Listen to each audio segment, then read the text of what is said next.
అన్నారు మంత్రి గొట్టిపాటి రవికుమార్. సీఎం చంద్రబాబు నేతృత్వంలో ప్రజలు సుముఖంగా ప్రయాణించేందుకు ఆర్టీసీ నూతన బస్సులు ఏర్పాటు చేసిందని చెప్పారు. బాపట్ల జిల్లాలోని అద్దంకి ఆర్టీసీ డిపోలో నూతన బస్సుల్ని ప్రారంభించారు. ఆర్టీసీ ద్వారా ప్రజలకు మెరుగైన సేవలు అందిస్తామన్నారు మంత్రి. అద్దంకి డిపోకు మరో 10 బస్సులు ఇవ్వబోతున్నట్లుగా చెప్పారు. కూటమి ప్రభుత్వం ఏర్పడిన 3 నెలల కాలంలో రాష్ట్రంలో 1500 బస్సులు ఇవ్వడం జరిగిందన్నారు. రాబోయే రోజుల్లో ఆర్టీసీని బలోపేతం చేసేందుకు కృషి చేస్తామన్నారు మంత్రి గొట్టిపాటి రవికుమార్.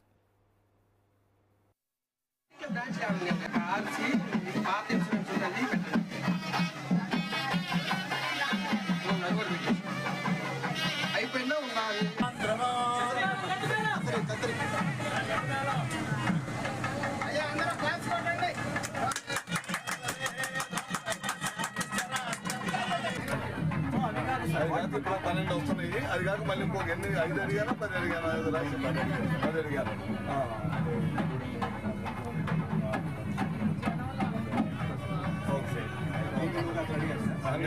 కొద్దిగా అదను మన లోపల బస్ స్టాండ్ లో మన అద్దంకి బస్ స్టాండ్కి 2 సూపర్ లగ్జరీ బస్సులు 2 ఇవ్వటం జరిగింది. ఇవి కాకుండా మరొక 2 కూడా తొందరలోనే వస్తాయి.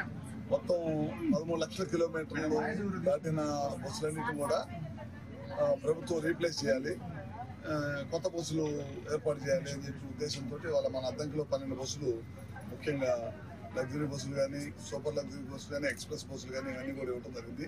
ఇవి కాకుండా మరొక 12 బస్సులు ఇవన్నీ మంత్రి గారిని, ముఖ్యమంత్రి గారిని రిక్వెస్ట్ చేశాను. మన ఈడీ గారు వీళ్ళందరూ కూడా ప్రపోజల్స్ వచ్చి తొందరలోనే చేస్తామని చెప్పి అంటున్నారు. మళ్ళీ ఈ చంద్రబాబు నాయుడు గారు ముఖ్యమంత్రి అయిన తర్వాత కొత్తగా మళ్ళీ బస్సులు కావాలి. చాలా ఆర్టీసీ నిర్వీర్యం అయిపోయింది గడిచిన 5 సంవత్సరాల్లో.